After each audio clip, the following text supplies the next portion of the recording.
Hey guys, in this video we're going to take a look at how you can turn on or turn off messages notifications on the Samsung Galaxy S23 series. First, tap on the home button to return back to the home screen. From the home screen, open up messages.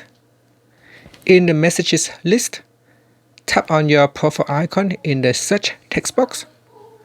From the pop-up menu, tap on Messages Settings, then tap on Notifications. Next, at the top here, tap on Allowed Notifications to turn off or turn on notifications. And that's it. Once it is turned on, you can choose how it is alerted, and you can change the notification type. And that's it.